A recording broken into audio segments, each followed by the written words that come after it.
D'être venu, vous êtes déplacé. Merci à Orbiton, vraiment, de nous faire l'accueil, encore cette fois-ci. Alors, j'aimerais vous faire une petite confidence. J'aimerais vous raconter, vous faire partager une expérience personnelle d'histoire que j'ai entendue de la bouche des personnes elles-mêmes, c'est-à-dire Kli Rishon Mamash. La première histoire, c'était il y a un peu plus de 20 ans. J'étais à Jérusalem et à l'époque j'étais dans une yeshiva. Vous m'entendez? Non? Ok. J'étudiais à la yeshiva à l'époque, jeune marié, et je préparais un dossier pour la yeshiva pour pouvoir aller montrer les projets de tout ce que les actions de cette yeshiva en France pour ramasser un petit peu d'argent pour pouvoir subventionner la yeshiva. Et donc, j'avais fait faire un dossier, il n'y avait pas internet à l'époque. On allait dans un Betfous, un magasin qui te sortait des photos digitales imprimées, etc. Et donc on devait amener les disquettes. Et on attendait que l'imprimeur il nous sorte les feuilles. Et donc je suis assis dans la salle d'attente, en train d'attendre mon travail. Et il y a un vieux monsieur qui rentre, il devait avoir au moins 85 ans. Tout petit comme ça. Et il rentre comme ça. Hop, il s'assoit à côté de moi. Moi, j'étais en train de feuilleter les photos de la yeshiva, marquées en français, toute la belle présentation, etc. Il s'assoit à côté de moi. Au bout de 2-3 minutes, il me dit, vous êtes parlez français? Je dis oui. Il dit, voilà, je vois la yeshiva, ça m'intéresse. Moi aussi, j'aimerais étudier un peu la Gemara. Donnez-moi les détails, c'est où, l'adresse, etc. Puis, on attend tous les deux, on est là, on se parle. Je lui dis, vous êtes qui, vous, exactement? Alors il me dit, moi je m'appelle Jacques Stromzo. Je lui dis, d'accord, et qu'est-ce que vous faites ici? Depuis quand vous êtes là? Donc je lui pose des questions, il me dit, voilà, ça fait... je suis arrivé après la guerre, la Deuxième Guerre mondiale. Je suis ingénieur en son et lumière, d'accord, tous les éclairages des monuments dans la ville de Jérusalem, etc.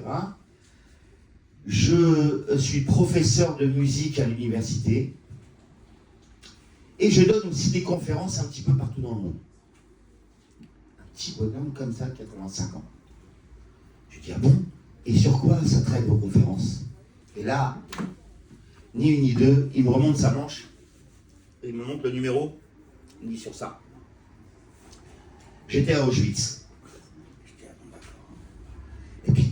Moi, je suis passionné de ce genre de personnage. Vraiment, il parle d'une autre époque, d'une époque folle où il s'est passé tellement de choses. Et donc, il me dit... Qu'est-ce qu'il me dit? Je ne veux pas louper le truc.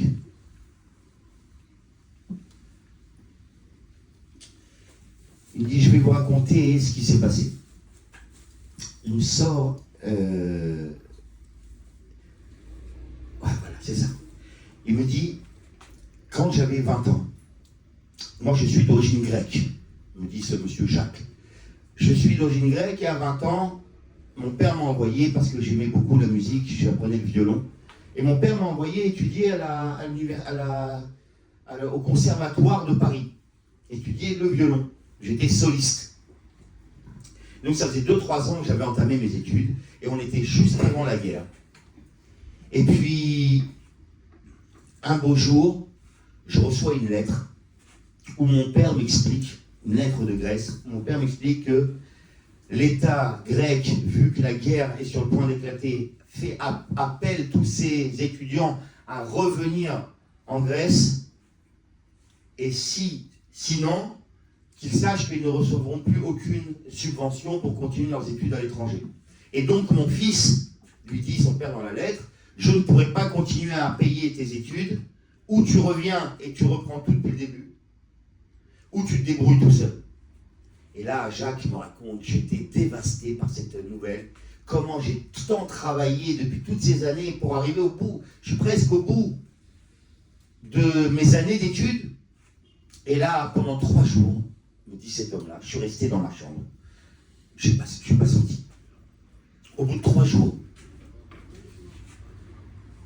la voisine, elle tape à la porte. Ben alors, monsieur Jacques, qu'est-ce qui se passe? Vous êtes malade? Non, je Voilà, pourquoi, madame? Il dit, bah, j'entends plus le... Non, c'est pas ça, alors je lui raconte. Il dit, je lui raconte l'histoire de la lettre, mon père, l'argent, etc. Et la voisine lui dit, oh bah monsieur Jacques, c'est qu'une histoire d'argent, c'est rien, ça s'arrange là, les histoires d'argent, ne vous inquiétez pas. Bon, quelques jours passent, me dit le monsieur, et là je reçois une lettre. C'est une histoire incroyable. Je reçois une lettre, on est resté 2 heures dans la salle d'attente. De Madame la baronne de Rothschild. Invitation, vous êtes invité à vous présenter au palais Place de la Concorde, au palais de la Baronne, lundi à 14h. Et il a la lettre dans les mains, il me raconte, il dit, il faut savoir que là, on est en train de parler de la famille la plus riche au monde à l'époque. D'accord? Donc la Baronne m'invite à venir la rencontrer dans son palais. Et il ne comprend rien. Le lundi arrive, il se présente devant le palais, il raconte le majordome qui lui ouvre la porte, et les salles qui traversent les unes après les autres, et il monte, et il voit des choses incroyables, il arrive devant une porte, le majordome, il le laisse, il entre, il trouve un grand bureau comme ça rond, et une femme derrière qui lui dit, entrez monsieur Stronzo, je suis la secrétaire de la baronne de Rothschild. Madame la baronne a entendu parler de vos soucis financiers. Et elle se propose, si vous l'acceptez, de vous aider chaque mois pour que vous puissiez payer vos études et terminer votre... Et alors Jacques me raconte, il dit, d'accord. Et on va commencer tout de suite, elle ouvre un coffre, elle sort un grand billet comme ça, il me dit, un grand billet de 500 francs. Et il me regarde et il me dit, vous savez ce que ça valait 500 francs il y a 60 ans? Et il me dit, j'ai payé mes études, j'ai acheté une voiture, et j'avais encore de l'argent, je ne savais plus comment le dépenser. Tous les mois, un grand billet de 500 francs. C'était un Pascal de l'époque, de l'avant-guerre. Et il a terminé ses études. Il m'a dit, je suis arrivé lauréat du conservatoire de musique de Paris en violon soliste. Prix numéro 1 de la plus grande, de l'école la plus prestigieuse au monde. Plus tard, je vérifiais, cet homme-là était très connu, effectivement. C'est un personnage, vous allez voir par la suite. Il me dit, et donc je suis arrivé premier. Et la guerre a éclaté. Les Allemands sont rentrés à Paris. Et j'étais pris dans une rafle. Je me retrouve dans le wagon qui m'envoie à Auschwitz avec tous mes autres frères dedans, entassés, comme vous connaissez les conditions. Je suis arrivé là-bas, il m'a dit, à moitié mort. En descendant, il me décrit tout ce qu'on nous raconte, les SS, les chiens, et le fameux docteur qui regarde les gens passer, qui les envoie ou à droite ou à gauche. Et je me suis retrouvé devant ce docteur, je ne veux pas dire son nom. Et il me regarde dans l'état où j'étais. Il m'envoie ce que je saurais plus tard. Ça y est, il a rendu l'âme. Et tout fait Kadish. Ah, il y a de la pile. Il m'envoie du côté où je saurais plus tard que c'était les chambres à gaz, mais il y avait il fallait donner ses papiers quand on arrivait. Il y avait un SS. On donnait les papiers au SS. Pendant ce temps-là, le docteur, il jetait un coup d'œil. Et quand je m'envoie à gauche, je m'en vais, le SS, il dit, attends. Il regarde mes papiers, il me dit, toi, viens avec moi.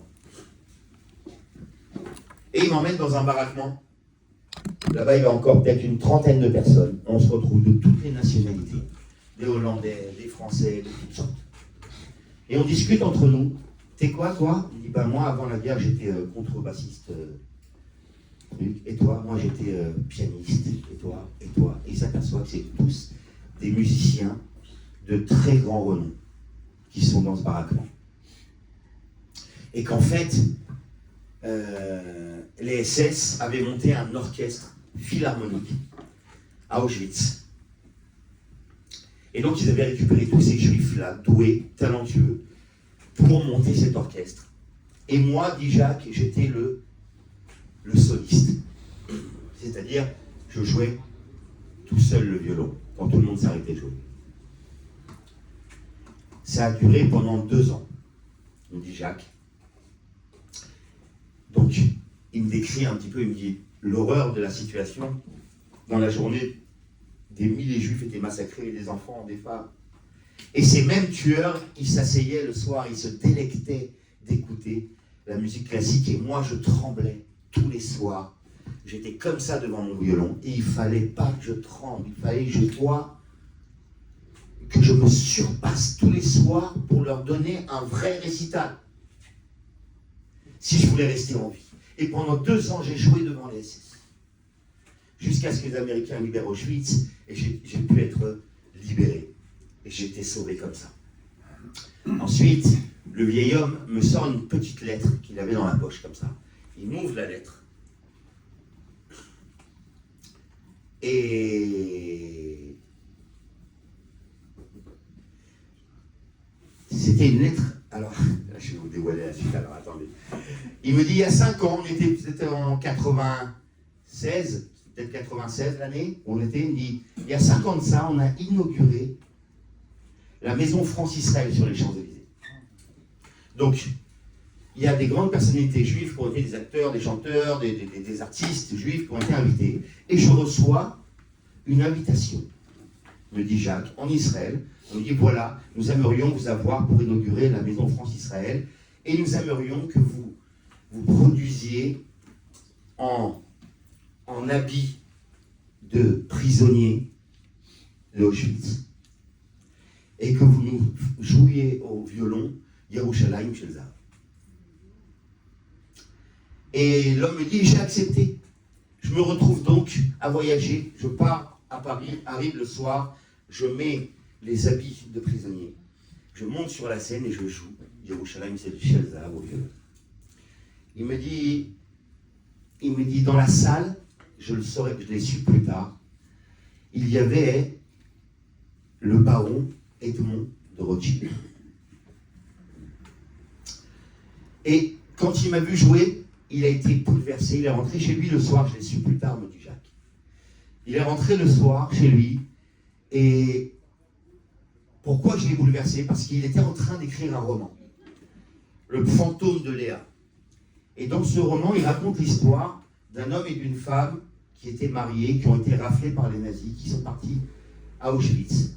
Et la femme, qui était enceinte, au moment de la libération, elle accouche d'un enfant, d'une fille, Léa.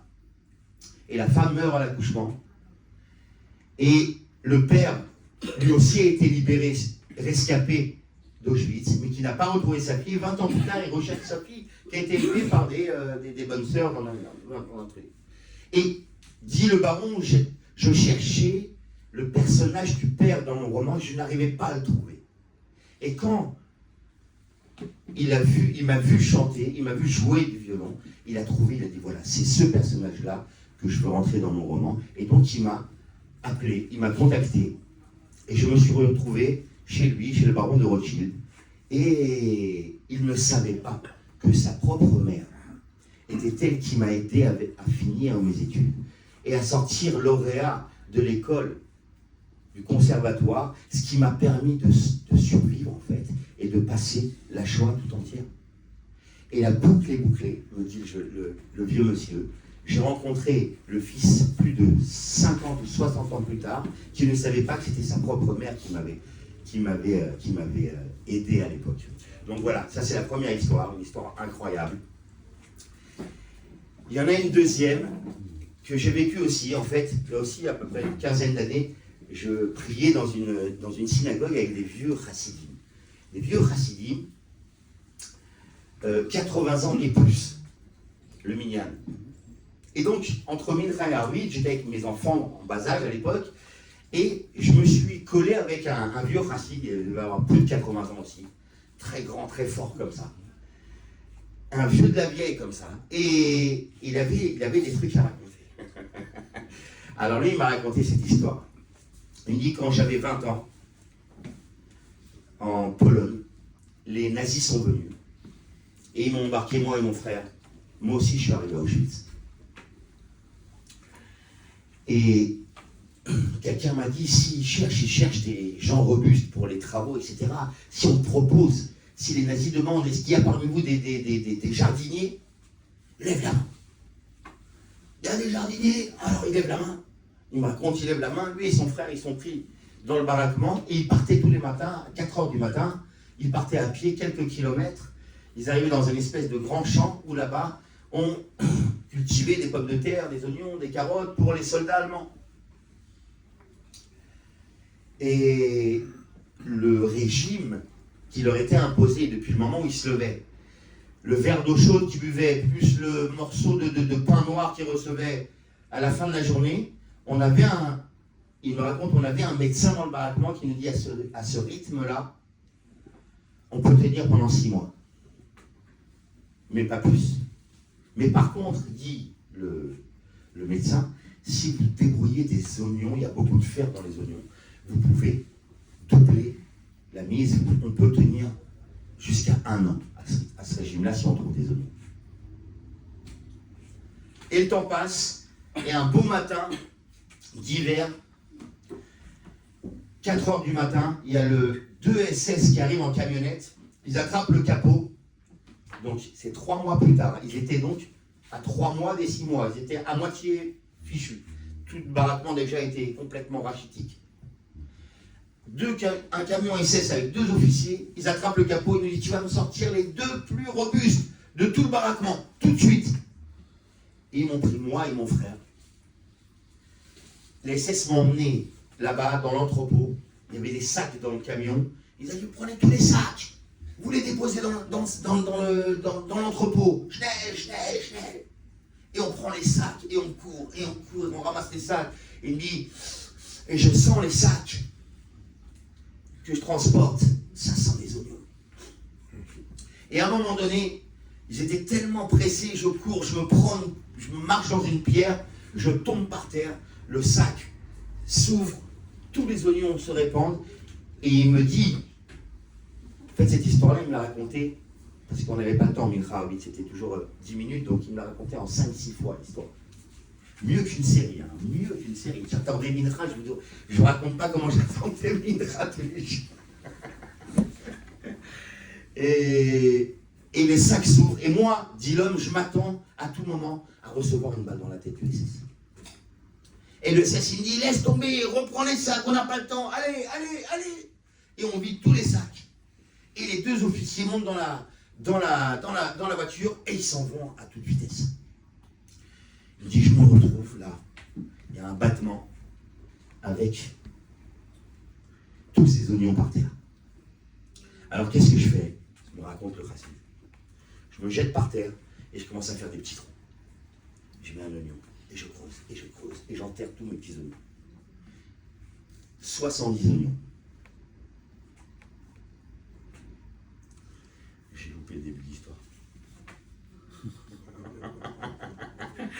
Dans la même semaine, mais juste avant, parce que sinon on n'a pas la pointe de l'histoire, je suis en train de travailler dans les champs. Et il y avait les Ukrainiens, donc les gardes ukrainiens qui nous gardaient.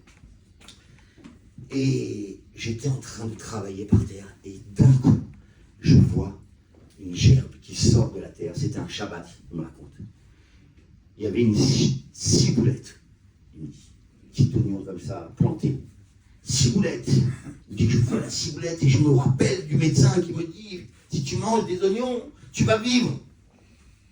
Et je la regarde, la ciboulette. Et je me dis, mais comme ça, il me fait le dialogue en fait qu'il avait dans sa tête devant la ciboulette. Shabbat. Je le regarde comme ça, je dis, mais c'est sûr que je peux prendre la ciboulette, c'est même pas une question, c'est piquant de dépêche. Et alors, si on est Shabbat, c'est sûr qu'Hachem il est d'accord que je prenne cette ciboulette. Parce qu'il fallait l'arracher. Et il est là. Il est là, et il dit, voilà, j'étais dans ce masseau au matin, et à un moment donné, je me suis dit, tu sais quoi, Hachem, je la prends pas, la ciboulette. Je la laisse dedans. Mais, comme ça, il fait dans sa tête un pacte. Il dit, Hachem, cette ciboulette-là, elle témoignera pour moi là-haut, devant le trône. elle témoignera que c'est comme si j'avais réalisé toute la Torah entière. Et si elle est pour moi, eh ben je la trouverai demain. Et il décide de la laisser. Et le lendemain, il ne l'avait pas trouvée, elle n'était plus.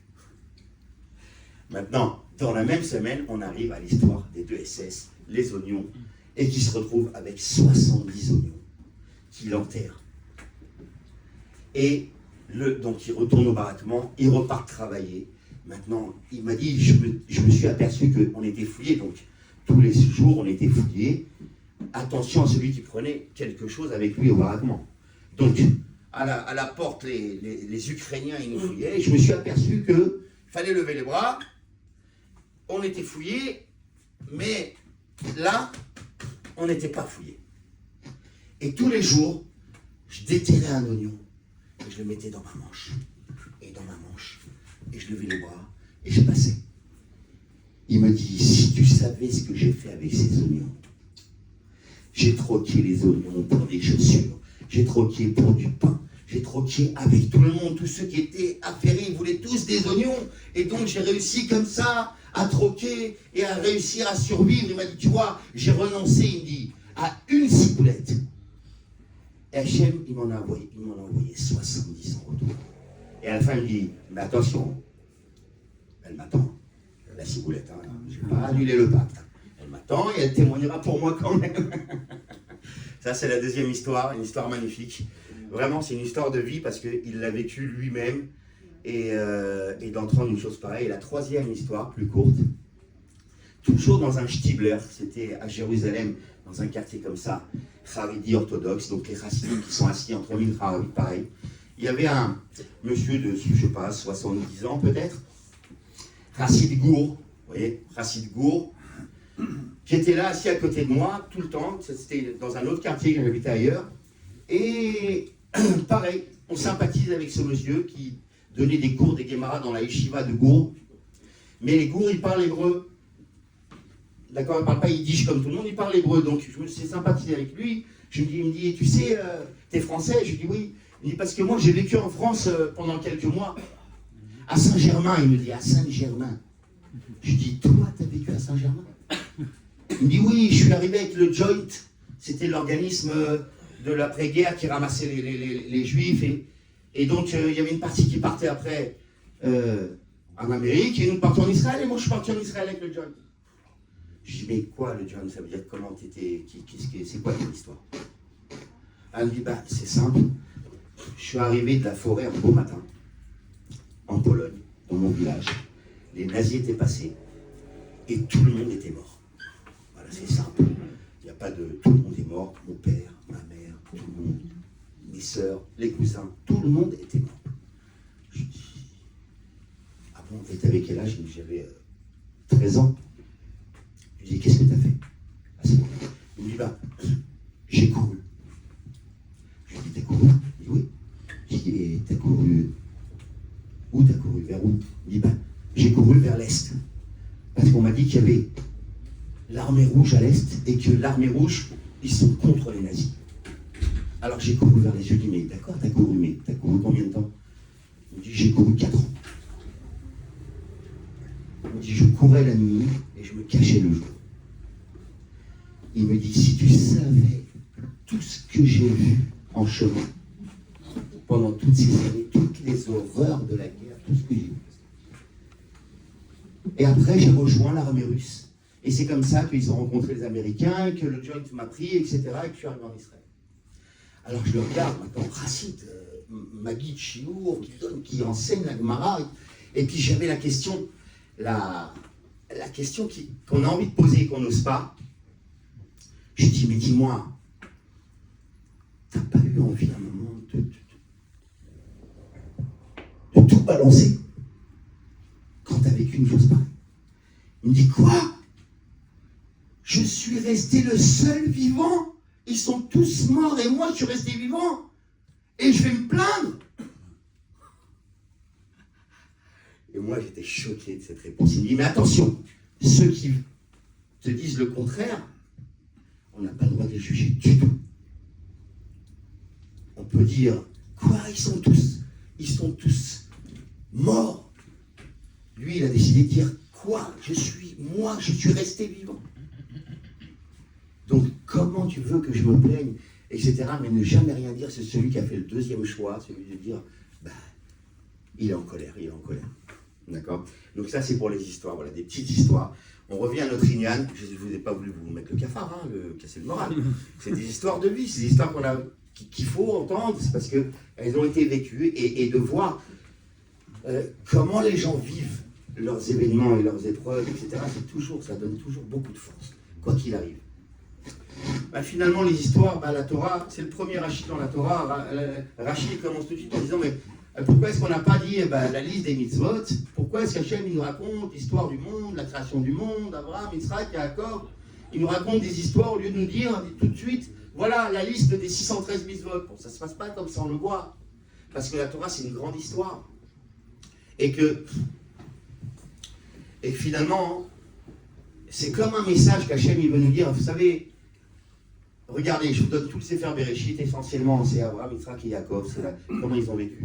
Pour vous dire juste, d'accord, je sais, j'ai des mitzvot à vous transmettre, c'est vrai, je dois vous demander, j'ai plein de choses à vous demander, de respecter, des choses de faire attention, de ne pas faire, oui. Mais avant de m'étudier, j'aimerais que, comme les Avot, vous appreniez à me chercher. Parce que Abraham, Yitzhak, Yaakov, ils cherchent. Dans Bereshit, ça cherche, ça parle, ça demande. Abraham, on le sait, qu'il cherchait le ciel, la lune, les étoiles, il cherchait Hachem. Avant d'étudier ce que j'ai à vous demander, d'abord, cherchez-moi. La recherche, elle est là-bas, elle est dans les histoires. Vous savez, il y avait un grand chassid qui s'appelait Rabbi Hillel de Paritch, et lui, il était responsable des nouveaux élèves qui arrivaient à l'Yeshiva, et quand on lui envoyait un nouvel élève, il disait, toi, tu ne vas pas dans le Beth Midrash pour l'instant. Non, pas de Gemara, non, pas de Chumash, pas de Mishnah. Tu vas voir les vieux chassidim, ils vont te gaver d'histoire. Ils vont te la raconter la même histoire encore une fois, et encore une fois. Quand tu seras rempli d'histoire, alors tu pourras commencer à ouvrir la Gemara. Parce que les histoires, c'est des morceaux de vie. C'est des morceaux, en fait, c'est croire en Dieu, d'accord? Comment ça se traduit? Comment tu me montres dans une histoire que tu lis jusqu'à quel point tu crois en Dieu? Vous savez, on a dit du Baal Shem Tov que c'était le plus grand des... Enfin, débile, on est là. Il faut que tu te rapproches. Je me rapproche. Le plus grand des éducateurs. Le Baal Shem Tov, le plus grand des éducateurs. Et on avait dit, c'était quoi un éducateur par rapport à un professeur? C'est pas pareil. Un éducateur, vous savez, le Rebbe dans la classe avec les élèves, au Cheder, au Talmud Torah, on l'appelle un Mechaner.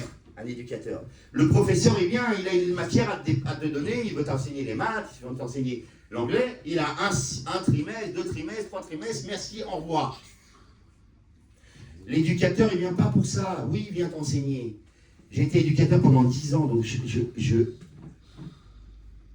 sais que ce n'est pas l'essentiel du travail d'un éducateur. Le travail d'un éducateur, c'est de montrer à l'enfant c'est quoi être un bon juif. C'est quoi être un bon juif? Quand on rentre, on embrasse la mezouza.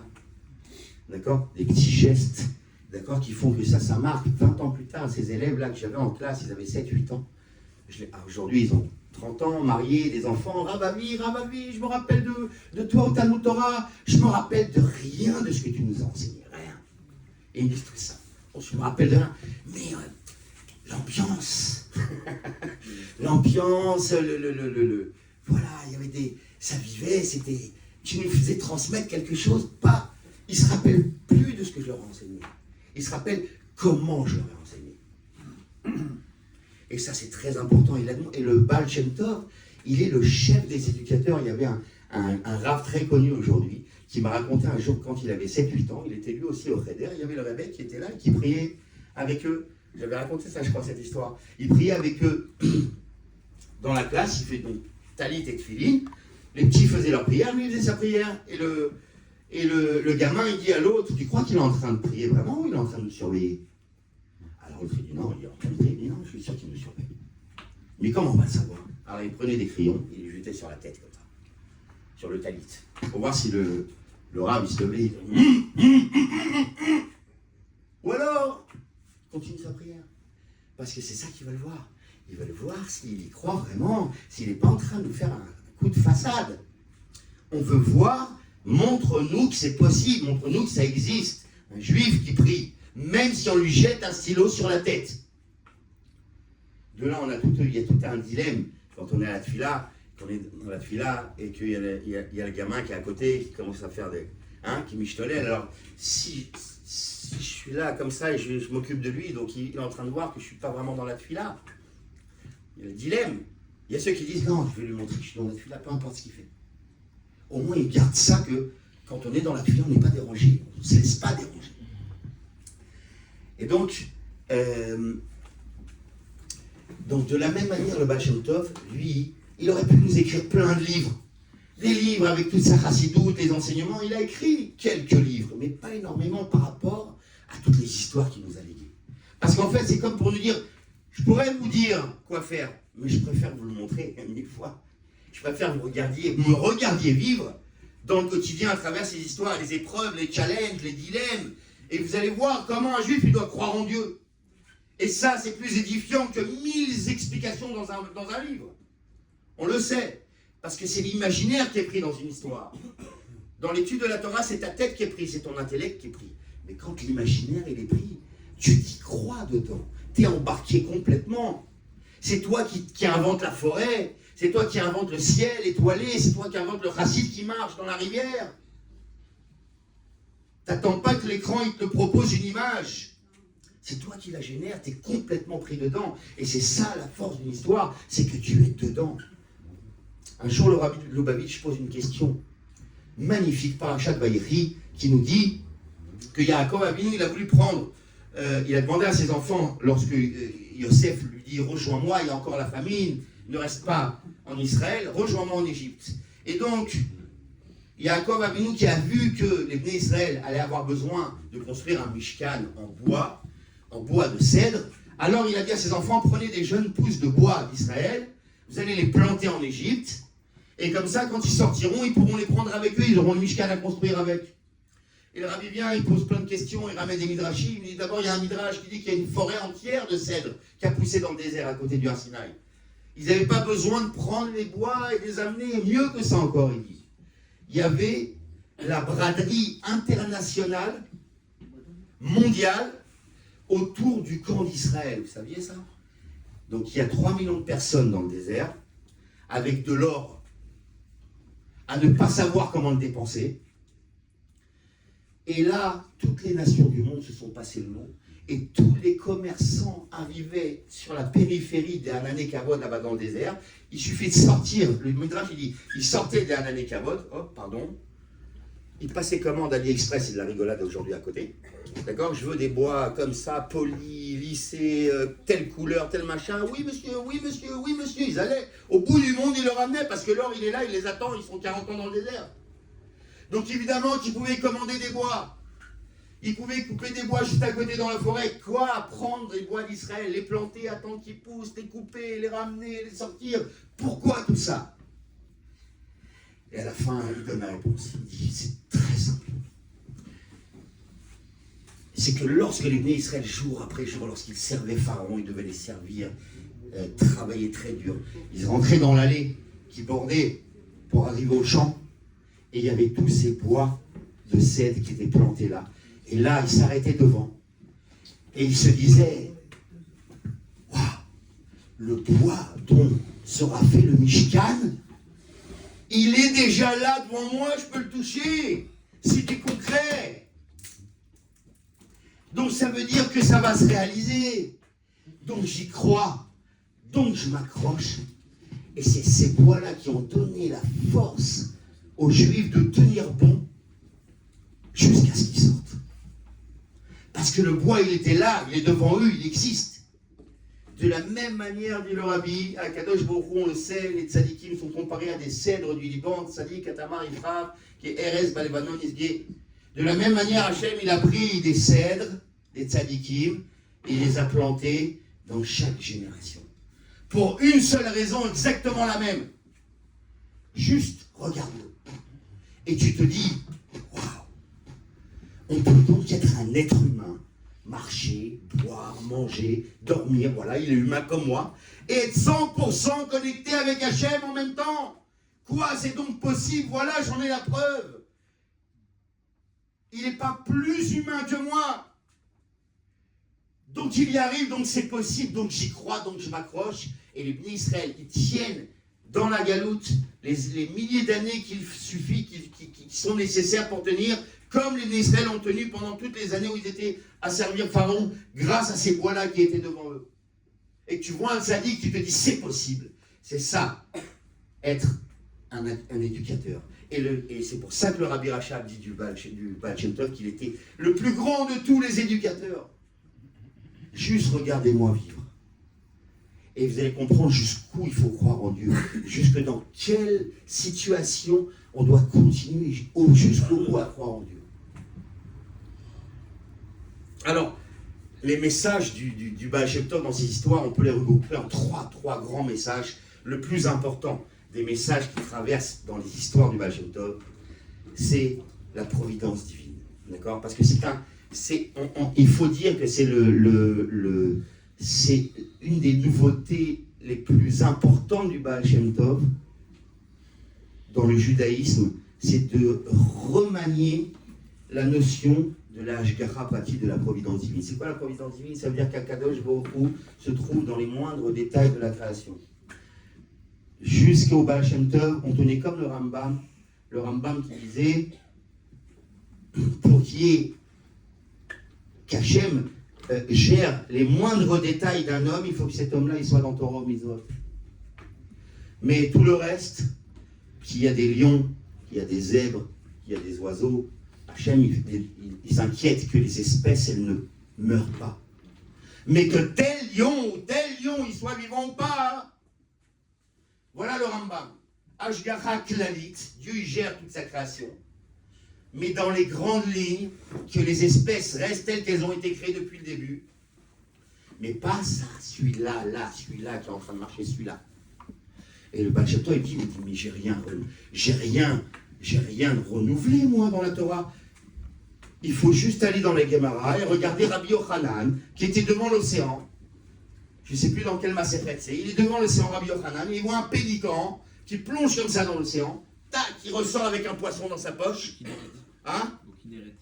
Au Kinneret, c'était? Oh, extraordinaire. Quel Masechet? Ah, bah non. Masechet Kinneret.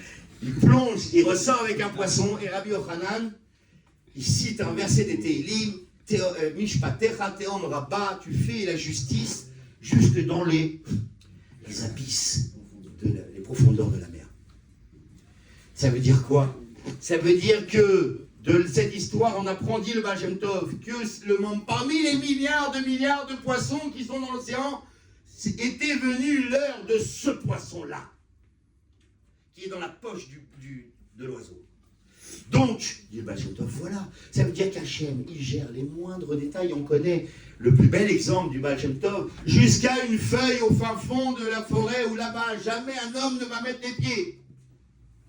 Qu'une feuille, elle se détache de l'arbre et elle va tournoyer au lieu de virevolter. Parce qu'en tournoyant, elle va arriver juste là. Il y a un petit ver de terre qui vient de sortir et qui a besoin d'une bonne petite feuille bien fraîche à manger. Et que ce détail-là, que finalement aucun être humain ne verra, ne sera témoin, parce que c'est au fond de l'Amazonie, disons. Et ce détail-là, il est essentiel qu'il se passe. Et tant que ce détail-là, il ne s'est pas passé, le pulse de toute l'histoire de l'humanité est manquant et ma chère ne peut pas encore venir. Ma chère vient quand tout est à sa place, les tout petits pulses, ce n'est pas un pulse de 1000 pièces, c'est un pulse de plein de pièces. Et tout doit rentrer à sa place. Qu'est-ce que Dieu fait depuis qu'il a créé le monde? Nous dit la Gemara Sota. Il nous dit, il fait des shidduchim. C'est quoi des shidduchim? Il organise des rencontres. Pas simplement entre un homme, un jeune homme et une jeune femme pour les mariages. C'est-à-dire beaucoup, il organise des rencontres entre tout et tout. Tout. Les hommes, les événements, des situations, des émotions, tout. Ça se rencontre constamment. Tiens, il y a l'histoire du chien, de la flaque et du poisson. Vous imaginez, voilà. D'accord? La rencontre entre un chien, une flaque, et un poisson. Il y avait Rabbi Yudel. Rabbi Yudel, c'est un très grand chassid. Kadosh Tahor, il était très sensible à Hachem. Et il avait pris un point d'or dans sa vie, à jamais demander de l'aide de personne. Et donc, il s'est dit, je vais travailler de mes propres mains. Et il décide de devenir ferrailleur. Ferrailleur, prendre des morceaux de métal, la charrette, partir dans les foires et vendre du fer.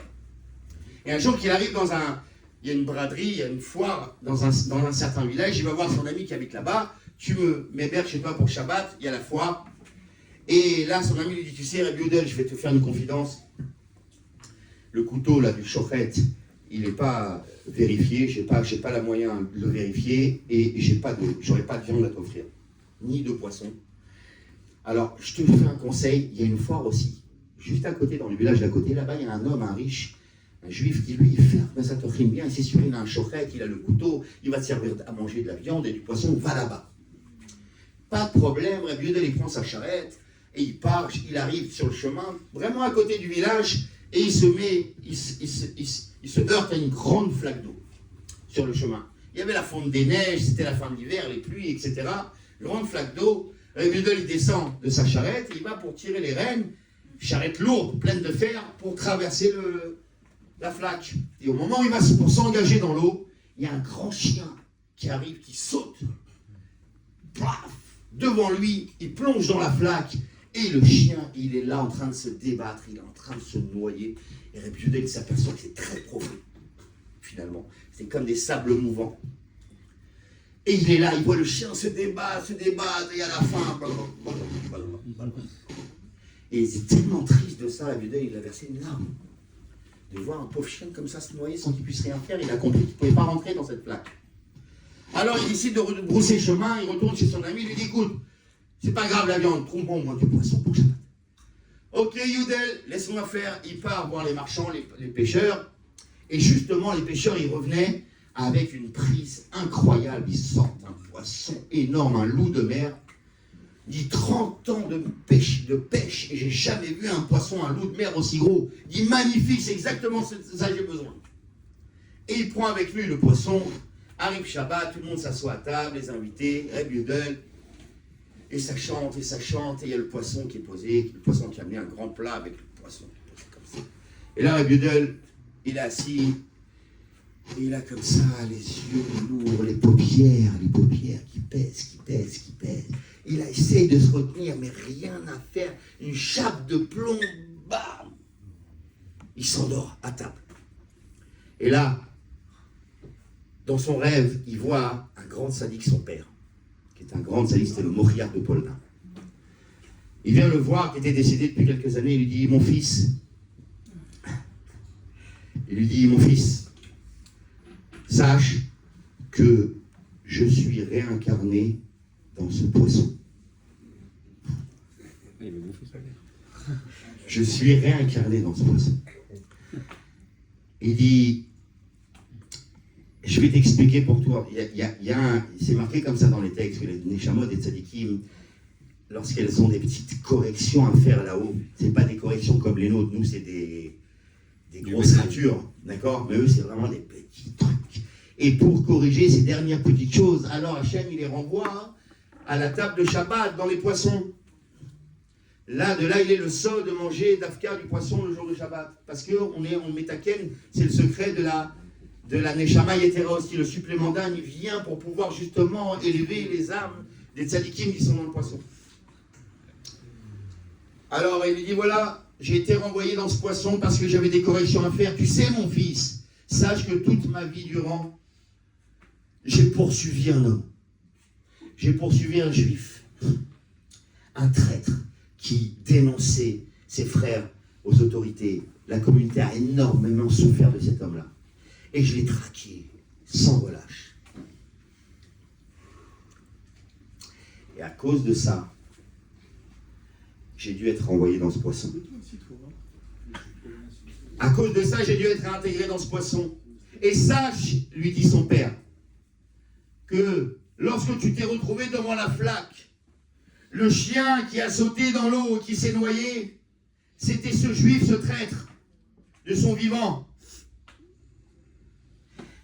Et par la larme que tu as versée en voyant noyer ce chien, tu as réparé la compassion que je n'ai pas eue, moi, pour ce traître.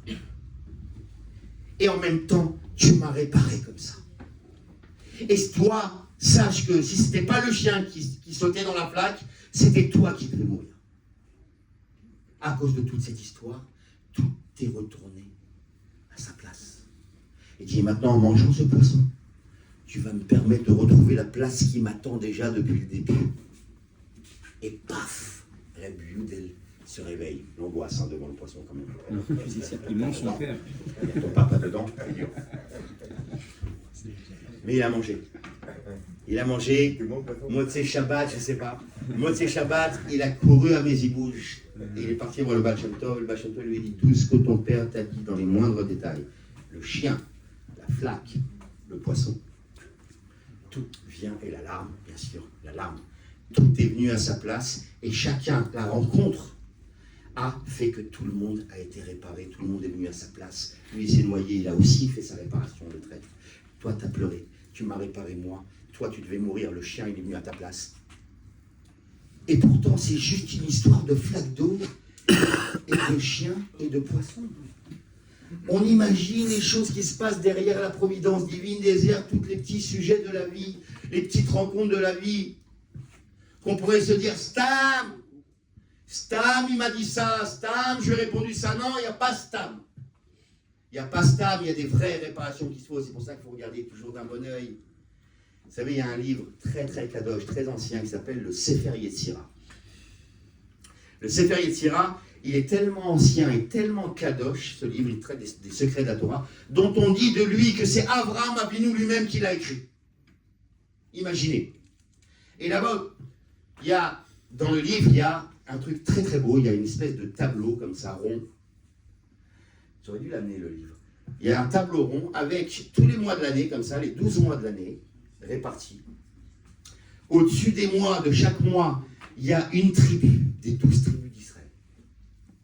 Donc, Nissan, Yehuda, Iyar, Issachar, c'est pas d'après l'ordre des tribus, ni l'ordre des naissances, d'accord? C'est un ordre particulier. Au-dessus, donc, il y a le mois. La tribu, au-dessus de la tribu, il y a la pierre du Kohen Gadol. Il y a 12 pierres, vous vous rappelez? Le diamant, l'émeraude, le saphir, chaque tribu, elle a une pierre d'un éclat et d'une couleur particulière qui lui appartient. Au-dessus, il y a une des 12 planètes du système solaire. Noga, Mahadi, d'accord, tous les noms des planètes en hébreu, avec leur influence particulière. Et au-dessus, à la fin, sur chacun des 12 rayons, il y a le talent particulier de cette tribu, de ce mois, le talent particulier. Et donc chacun, Yehuda, donc Nissan, Yehuda, je ne sais plus la pierre, je ne sais plus le mois, et la planète, mais en haut le talent c'est la parole.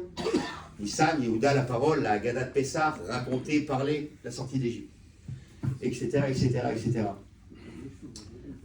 On arrive au mois de Tevet, d'accord, on vient de sortir du mois de Tevet, et là, au mois de Tevet, c'était la tribu de Dan. Tevet. Quoi? On va aller dans Tevet. Ah, pardon. Shrejvan. Shrejvan. Qui se lève, Tevet. on va arriver dans Tevet. Magnifique. Alors, donc on a Tevet en marche. Super. La tribu de Dan en Tevet. Et donc, qu'est-ce qui se passe? Avec Dan, on a une question avec Dan. Parce que Dan, quand Yaakov Avinu est sur le point de mourir, il y a tous ses enfants qui viennent autour, et il bénit les enfants. L'enfant, il les bénit, il arrive à Dan, et il dit, Dan, tu serais comme un serpent sur le chemin qui mord le cavalier, qui fait tomber le cavalier de son cheval, et à la fin, il y a marqué, Lishua Techa Kiviti Hashem. C'est ce qu'on dit dans Kriyat Shema Lamita. Lishua Techa Kiviti Hashem, Hashem, j'espère en ton salut. Maintenant, écoutez bien. Parashat Vayechi, Yud Kevavke, Yeshua Techa Kiviti Hashem, ce nom de Dieu Yud Kevavke avait disparu de la Torah depuis plus d'une centaine de psukim. S'il me semble depuis la vente de Yosef. Il n'y avait plus du tout Yud Kevavke qui était apparu dans la Torah. Quand est-ce qu'il revient avec Dan? Qu'est-ce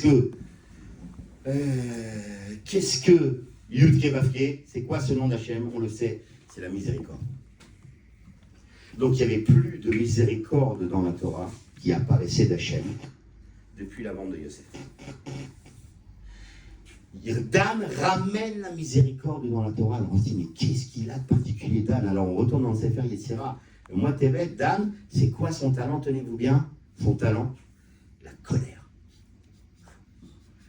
La colère, c'est complètement fou. Parce que la colère, c'est une des choses sur lesquelles il n'y a pas de compromis avec Hachem.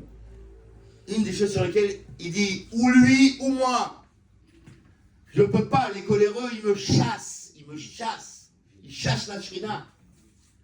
Comment la colère, ça peut devenir un talent? La réponse est oui, ça peut devenir un talent. Dans un seul cas, lorsqu'elle n'est dirigée que vers toi-même. Vers toi-même. Lorsqu'elle est tournée uniquement vers toi-même. Parce qu'en fait, qu'est-ce que tu fais? Tu assumes. Tu assumes. Si tu es en colère à autre chose que toi-même, ça veut dire que Dieu a mal géré la situation. Je n'aurais pas dû vivre cette chose-là. Il n'aurait pas dû me crier dessus. Elle n'aurait pas dû me dire ça à ma femme. Elle n'aurait pas dû me vexer comme ça. Elle n'aurait pas dû me raconter ça. Je suis en colère contre quoi? Contre quoi? Contre les plans de Dieu qui n'ont pas été bien pesés pour toi. Mais si tu assumes les choses, et tu dis, il n'y a que pour moi, comme moi-même, j'aurais dû moi réagir différemment. J'aurais dû moi regarder d'un autre œil. Le Rabbi Rachab, il dit, Dieu, il a fait un juif avec deux yeux. Un à droite pour regarder le bien qu'il y a chez l'autre, et un à gauche pour regarder les problèmes qu'il y a chez soi. Il n'y a pas un troisième œil pour voir le mal qu'il y a chez l'autre. Non, le seul œil que tu as à gauche, c'est pour regarder tes problèmes à toi. Donc en fait, tu ramasses, en gros, lorsque tu ramasses la colère, et finalement tu l'as fait, tu l'as rétréci. Quand tu es en colère contre ci, contre ça, contre la société, contre mes parents, contre comment j'ai été éduqué, et mes professeurs, et j'ai vécu ci, machin, ta colère, tu l'as rendue immense, tu l'as rendue dans le monde entier, ta colère. Mais quand tu dis non, stop, c'est moi et moi seul. La colère, tu l'as réduite à quoi, hein? 40 cm. Voilà, ça, voilà. Elle est là, la colère. Donc tu fais plein de place. Tu fais plein de place autour, tu libères de la place. Et quand tu libères de la place autour de toi, qu'est-ce qui s'installe autour de toi? De la rachamim. Donc Dan, qui savait être en colère contre lui-même, c'est ça son talent. Et c'est un talent, attention, hein, c'est pas facile. C'est un talent. Mais quand tu es en colère contre toi-même, tu laisses de la place autour. Et donc enfin, il y a la rachamim qui peut s'installer. Donc ça, c'est pour la Nekuda de croire en Dieu, comme dans les histoires du Baal Shem Tov, on a Ashgacha Pratit, que tout est pour le bien, et que quand David Amelech il se sauve de Shaoul et que sort le descendant de Shaoul et qu'il insulte, et que le général veut lui trancher la tête pour avoir insulté et maudit David, lui dit, mais pourquoi tu veux lui faire du mal? C'est Dieu qui est en train de me maudire. C'est Dieu qui me maudit dans sa gorge. Voilà comment on doit voir les choses. Ça, c'est dans le moins bien, mais évidemment dans le bien. Mais ça vient de Dieu aussi. En fait, on évacue énormément de sentiments négatifs, énormément lorsqu'on croit en Dieu. Jusqu'à ce point-là, on est plus serein, on a plus de sérénité, on a plus de simra, parce que le monde, il n'est pas à l'abandon. Il n'y a pas d'injustice. Je n'ai pas reçu une claque que je ne devais pas recevoir. Oui, ça fait mal, oui. Hachem, va dans prie, plains-toi, dis-toi que tu voudrais que ça soit autrement parce que c'est dur. Mais ne sois pas en colère. Ne sois pas triste ou en colère. Donc tu laisses de la place à toutes les bonnes émotions à la place de ça. Ça, c'est le plus grand chidouche du Baal Shem Tov, la Ashgacha Pratit. Lui-même, il disait à ses élèves, allez, sortez, je ne veux pas vous voir remettre un midrash, il leur disait. Allez parcourir la contrée, allez dans les chemins, dans les grandes routes. Il dit le monde entier, c'est comme un grand corps d'un homme, avec des veines, avec des artères. Il y a le sang qui circule, le sang c'est la vitalité. Allez sur les routes, vous allez voir la vitalité de Dieu. Vous allez voir la Shgacha Pratit, comment Dieu il régit le monde. Et comment Dieu il organise des rencontres. Après, il y a les deuxièmes histoires du Baal Shem Tov qui revient très très fort aussi. C'est la simplicité de cœur. C'est qu'on n'a pas besoin d'être très érudit pour être apprécié. Peut-être même au contraire. Que la simplicité du cœur, elle est essentielle et c'est le trésor le plus précieux d'Akadosh Baruch Hu. C'est le cœur d'un juif. Il y a une histoire magnifique. C'est l'histoire du bon cœur. Écoutez ça. C'est Yaakov. Yaakov, c'est un paysan simple. Il a grandi avec son père. Il a élevé des agneaux. Il avait des moutons. Et son père, il avait besoin de lui déjà depuis tout jeune. Donc il n'a pas envoyé à l'école. Donc il n'a pas appris à lève bête. Il n'a pas appris à lire, à prier. Il ne sait pas du tout tenir un livre de Sidour à l'endroit ou à l'envers. Et il a grandi. Son père est décédé. Il est devenu éleveur à sa place. Mais ce qu'il aimait, Yaakov, il adorait venir au Beth Knesset le Shabbat et écouter la dracha du Rav. Il comprenait quasiment rien. Mais il aimait la Kedusha, il aimait la Torah, même s'il sentait que c'était précieux. Donc il se mettait devant et il écoutait. Il écoutait. Et à un moment donné, un Shabbat, le Rav, il a dit, écoutez-moi, mon Rav, Rabotai, il y a une chose qui est la plus importante, qu'Hachem, il aime qu'on le serve. Hachem, il aime qu'on le serve avec un bon cœur. Et là, Yaakov, il sort un sourire. Quoi? Un bon cœur. Dès que Shabbat est sorti, il rentre chez lui, il dit, chérie, j'ai une super nouvelle. Il y attend, il part dans les tables, il attrape un petit agneau, il l'égorge, il l'ouvre et il sort son cœur. Plein de sang. Et il dit, voilà ce qu'Hachem il aime, chérie. Un bon cœur bien gras. Alors il faut que je le donne à Hachem. Il a honte. Parce que quoi? Il va aller où? Dans la choule, il va régresser. Alors il attend la nuit. Il attend la nuit. Et dès que la nuit arrive, il prépare un petit plat comme ça. Il met son cœur bien rempli de sang comme ça. Il rentre dans la choule. Il dit, maintenant je vais le donner à Hachem. Hachem il aime. Mais il est où Hachem? Il est dans le... Il est là Hachem. Il est là. Alors il rentre, il ouvre le haron et il dépose son cœur à côté du Sefer Torah. Il ferme et il s'en va maintenant. Il ne s'aperçoit pas que le shamash il est dans la choule, dans un coin de la choule, le soir. Et il aperçoit Yaakov qui va, qui rentre, qui sort. Et il dit, mais qu'est-ce qu'il fait Yaakov? Alors, dès que Yaakov est parti, il va ouvrir le Sefer Torah. Ouah! Il voit ce truc. Il dit, mais qu'est-ce que c'est que ça? Comment il a pu oser amener cette chose-là dans le Haron HaKodesh? Alors il réfléchit, le shamash, il dit, ah, non, je sais pourquoi. Il voulait me le donner à moi. Mais il n'a pas osé, alors il a déposé là-bas. C'est gentil. Il a pris le cœur, le shamash, il est parti le cuisiner chez lui. Et le lendemain, Yaakov, il vient au Beth Knesset, ils ouvrent le Sefer Torah, il n'y a plus le cœur. Hachem, il a pris mon cœur. Alors je vais lui en amener un autre. Et le lendemain, pareil, il égorge l'agneau, il sort le cœur, et comme ça, un jour, une nuit plutôt, encore une nuit. Il pose, et le shamash, il prend. Et Yaakov, il pense que son cœur, il est parti dans le ciel. Et puis un beau soir, le rabbin n'arrivait plus à dormir chez lui, et elle s'est dit, bon, je vais faire un petit tour au Beth Midrash, étudier un petit peu. Il se met dans un coin du Beth Midrash avec son livre, on ne le voit pas, il est dans l'ombre, et il voit Yaakov ressortir. Tiens, il part lui aussi ouvrir le Sefer Torah, et il voit ce cœur, il dit, mais qu'est-ce que c'est que cette horreur? Alors le shamash, c'est comme dans une pièce de théâtre, tac, le shamash il sort, il dit, non Rav, je vais vous expliquer, voilà, Yaakov, ça fait déjà plusieurs jours, il dépose un cœur, et puis en fait je pensais que c'est pour moi, et donc je le prenais avec moi. Il dit, quoi? Mais va me chercher tout de suite, Yaakov. Et tac, il ramène Yaakov qui arrive devant le Rav, le Rav lui dit, Yaakov, qu'est-ce que tu fais? Mais qu'est-ce que c'est que cette chose dans le Sefer Torah? Il dit, mais Rav, c'est vous qui m'avez dit ça. Moi je t'ai dit ça. Oui, Shabbat, vous avez dit qu'Hachem il aime qu'on le serve avec un bon cœur. Et là, le rabbin, il fait, mais non, Yaakov, mais non, c'est pas ça, un bon cœur, c'est avoir un bon cœur, c'est être gentil avec les gens. C'est être gentil, c'est aider les gens, c'est ça un bon cœur, c'est pas un vrai cœur. Mais reprends-moi ça, mais... Et Yaakov, il dit, mais Rav, tous les jours, le cœur, il montait. Pas du tout. Viens Assis-toi, et le chômage, il vient dit. Alors, dit, c'est moi qui le prenais, je le cuisinais à la maison. Il montait pas au ciel, ton cœur. Ne me ramène plus ces trucs-là dans la chaude. C'est clair, Jacob? Oui, oui. Et là, Jacob, il est dépité. Il rentre chez lui comme ça, brisé. Et le Rav dit, ah, ça c'est une bonne chose de faite. Au moins, il n'y a plus ce scandale-là. Il repart dormir, et il dort, et il rêve. Et dans son rêve, il voit un homme comme ça, grand, tout en blanc, avec une épée à la main comme ça, dressée au-dessus de sa tête.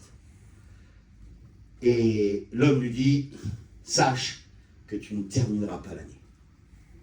Et le Rav qui dit, mais quoi, mais comment, mais pourquoi, qu'est-ce que... Il dit, sache, il dit l'homme, l'ange. Il dit que ce que tu as fait à Jacob, tu lui as brisé ses rêves. Et tu dois savoir qu'Akadosh Baruch Hu n'avait pas eu de plaisir aussi puissant depuis qu'Abraham a sacrifié Yitzhak. Depuis Akedat Yitzhak, il n'y avait pas eu un tel plaisir devant Hachem comme celui-là que Yaakov, il a mis un cœur sanglant dans le Haron HaKodesh. Et à cause de toi, c'est fini. Alors tu finiras pas ton année. Effectivement, ce rabbin-là n'a pas terminé son année. Pour terminer en disant, voilà, un bon cœur, qu'est-ce qu'il savait Yaakov de ça? Il a compris un bon cœur, d'accord? Ça n'a rien à voir avec un bon cœur. Mais il y croyait tellement, il y a mis tellement d'innocence et de pureté et d'amour que pour Hachem, ça valait tout. Ça valait Akedat Yitzhak. Ça valait le Nisayon le plus grand d'Abraham Avinu. Donc ça, beaucoup d'histoires du Baal Shem Tov sont sur ça, la simplicité du cœur, un juif simple. Excusez-moi, Ouais. quoi le rabbin? On aurait dû faire quoi le rabbin? Pas vrai de mettre un cœur dans un échal, de sa Torah. On aurait dû faire quoi le rabbin? Je ne sais pas ce qu'il aurait dû faire, réellement. Quelle aurait été l'autre option? Je sais pas. Peut-être lui dire, ok, ton cœur il est parti. D'accord, Hachem il aime ton cœur. Mais, alors tu vas le mettre là? Je sais pas, tu vas le mettre là, tu vas le donner à Hachem. Je sais pas, mais pas lui briser son innocence, pas le... La troisième histoire que je me suis rappelé, celle de Moshe Lévi, je voulais raconter celle de Moshe Lévi. Vous la connaissez, l'histoire de Moshe Lévi? Non. Bon. Ça, c'est l'amour pour chaque juif, d'accord? L'amour qu'Hachem, il a pour chaque juif, et jusqu'où ça va. C'est une histoire de Rabbi, de Lubavitch. Moshe Lévi, c'est un homme qui est encore vivant aujourd'hui, il doit avoir peut-être 80 ans. C'est un héros de guerre, d'accord? Si vous tapez Moshe Lévi sur Internet, vous allez voir un beau jeune homme en noir et blanc, une photo de la guerre des 6 jours. Héros de la guerre, il a reçu la plus haute distinction militaire qu'on puisse recevoir chez Tzahal, le Haut Gvura. En général, c'est celle qu'on dépose en terre sur les soldats qui sont morts courageusement, d'accord? Mais lui, Moshe Lévi, il s'en est sorti, et il a reçu de son vivant. À la sortie de la guerre, il a été nommé président de l'association des blessés de guerre, Nechet Tzahal. Et il a écrit un livre. Et dans son livre, il nous raconte cette histoire-là. Donc encore Clérichon, c'est l'écrivain qui nous raconte l'histoire. Il dit voilà, une certaine année, donc en tant que président de l'association de Nechet Tzahal, Metsuyan Tzahal, je me retrouve à New York, dans un hôtel, et c'est le soir, je reçois un coup de téléphone. Bonjour, ici le secrétariat du Rabbi Lubavitch. Le Rabbi aimerait vous rencontrer ce soir. Et là, Moshe Lévi ne connaît pas le Rabbi, de nom seulement, mais voilà. Et voilà qu'à 2h du matin, son taxi le dépose devant le 770. Et il est quelques minutes après introduit. Cher Rabbi. Alors, je vous passe tous les détails de ce qu'il ressent quand il voit le Rabbi, etc. C'est pas un homme religieux à la base. J'ai jamais baissé mes yeux devant personne. Mais là, je ne pouvais pas soutenir ce regard bleu comme ça qui me regardait, je ne sais pas pourquoi. Et les deux hommes s'assoient et ils commencent à parler. Et ça parle. À un moment donné, Moshe Lévi raconte dans son livre, il se tourne vers le Rabbi, il dit, Rabbi, moi, de toute façon, moi j'ai que 2 questions. Voilà, c'est tout. 2 questions, si vous pouvez y répondre. Voilà. On était sur une des montagnes dans le nord, il y avait les Syriens, il y avait les chars syriens, on était 30 soldats à devoir tenir une position à je ne sais pas combien contre 1. D'accord? Et là, l'officier, dit Moshe Lévi, il est monté sur une caisse en bois, il a rassemblé les 30 soldats, on s'est tous mis devant lui, et l'officier commence à nous dire, sachez que ce n'est pas seulement les Juifs de Jérusalem que vous êtes en train de défendre, ni ceux de Tel Aviv, mais vous êtes en train de défendre les Juifs du monde entier, on ne doit pas lâcher cette position. Et là, Moshe Lévi dit au rabbi, on était en transe, il y avait une espèce d'euphorie avant la bataille. Et il y avait un soldat, le seul qui avait une kippa sur la tête, Zamba. Il s'avance, il se met à réciter des Tehillim à voix haute, et tous les soldats autour, Amen, Amen. Et moi, dit Moshe au rabbi, à l'intérieur de moi, j'ai pris une décision. Si je me sors vivant de cette bataille, alors je prends sur moi de mettre le tefillin tous les jours. Et la bataille commence. Et là, Moshe Lévi dit au rabbi, il y a eu un mort. C'est Zamba. Ça, c'est ma première question.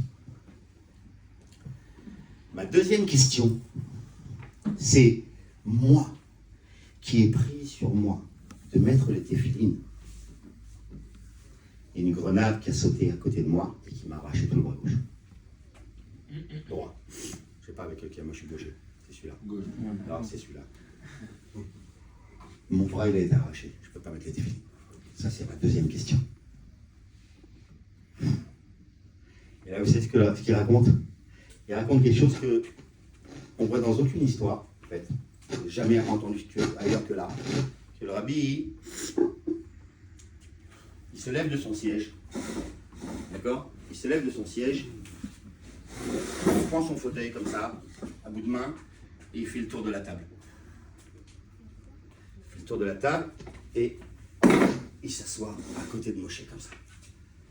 Il le regarde et lui dit, ça ne vous dérange pas d'être Moshe Lévi? Il lui dit, Zamba, il est mort pour que tous les autres restent vivants. Ça, c'est pour Zamba. Le micro, ils ont fait. Il lui dit, il fait le tour. Vous avez entendu? Le rabbi se lève, il soulève sa chaise, son fauteuil, il fait le tour du bureau. Et il vient poser son fauteuil à côté de Moshe Lévi. Il s'assoit à côté de lui, il lui dit, si Zamba, il est mort, c'est pour que vous tous restiez vivants. Ça, c'est pour ta première question. Il a pris pour tous les autres. Et toi, tenez-vous bien, toi, tu n'as plus ton bras gauche.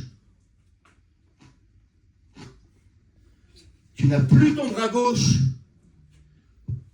pour que tu ne penses pas un instant qu'Hachem t'a sauvé la vie parce que tu as pris sur toi de faire une mitzvah. Mais bien parce qu'il t'aime, point. Et que si tu avais gardé ton bras, toute ta vie, tu aurais cru que ton rapport d'amour entre toi et Hachem, c'est parce qu'il y a eu du donnant-donnant, j'ai pris sur moi de faire une mitzvah. Alors Hachem, il m'a sauvé la vie. Hachem, il m'aime mieux quand je fais des mitzvot. Et tu serais resté dans cette erreur. Alors, il était préférable que tu n'aies pas le bras pour que tu penses, tu comprennes qu'Hachem, même sans la mitzvah, il t'a sauvé la vie parce qu'il t'aime. Comme un père, il aime son fils. Quoi, un père, il va dire, parce que son fils, il se tient mieux, alors il l'aime plus, et le turbulent, il l'aime moins. Où est-ce qu'on a vu ça? La différence, c'est que l'un, il va faire sourire son père. Et que l'autre, il va lui faire verser des larmes. Mais est-ce que ça veut dire que son amour, il est plus grand ou moins grand parce qu'il se comporte mieux ou moins bien? Évidemment que non. Voilà la réponse que le rabbi a donnée à Moshe Lévi. Contre toute attente, on n'aurait pas pu imaginer une réponse comme ça. Mais pour bien montrer que le donnant-donnant, c'est pas ça qui régit la notion d'amour entre un juif et Dieu, et c'est pas du donnant-donnant. Même si tu n'as rien à me donner, le père il va dire à son fils, même si tu n'as rien à me donner, je t'aime.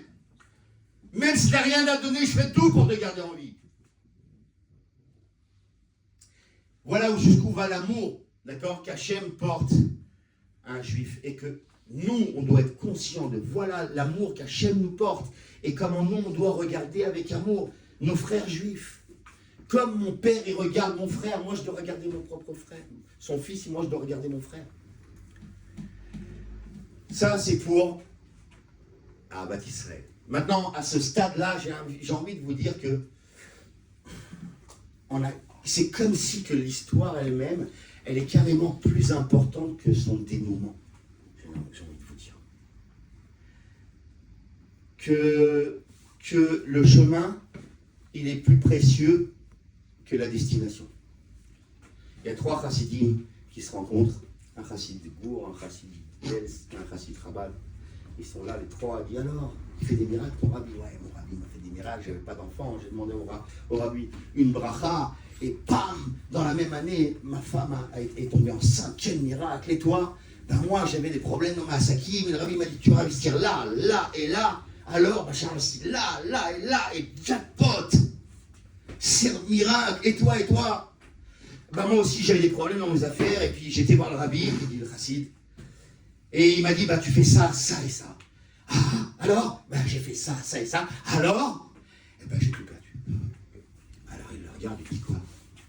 Ben, c'est quoi ton miracle alors? Alors, le Racine dit, le miracle, c'est que je suis encore attaché à mon rabbi. On s'en fout du donnant-donnant. Mais, s'il avait... Donc, à la limite, c'est l'histoire. S'il n'avait pas passé cette histoire dur, où il perd tout, il ne serait pas arrivé à cette conclusion que, oh, je suis quand même attaché à mon rabbi, malgré tout. Il fallait qu'il la vive, l'histoire, et grâce à ce qu'il a vécu, il a compris le dénouement. C'est l'histoire qui l'a amené au dénouement. Si le rabbi l'avait béni encore et que ça avait marché, à chaque fois ça marche, qu'il lui demande ça marche, il n'aurait jamais su que même dans les cas où ça ne marche pas, il est quand même attaché. Vous savez, quand Akadosh Baruch Hu a créé le monde, il a créé les arbres, et l'ordre était que l'arbre, il devait avoir le goût du fruit, il devait lui-même être comestible. Etz peri noten peri. L'arbre lui-même, il devait être fruit, avec le goût du fruit. Mais la terre a donné un décalé dans l'ordre, elle a donné un arbre qui donne des fruits, mais pas un arbre aux fruits. Et on pose la question, mais pourquoi est-ce qu'elle a changé l'ordre? Parce qu'en fait, c'est ce qui pousse d'en bas. Ce qui pousse d'en bas, c'est le monde des hommes, c'est le monde d'en bas. Dans le monde d'en bas, ce qui intéresse les hommes, c'est les résultats. C'est les fruits, c'est-à-dire le bout du chemin, le dénouement, à la fin, la destination, l'objectif, le fruit.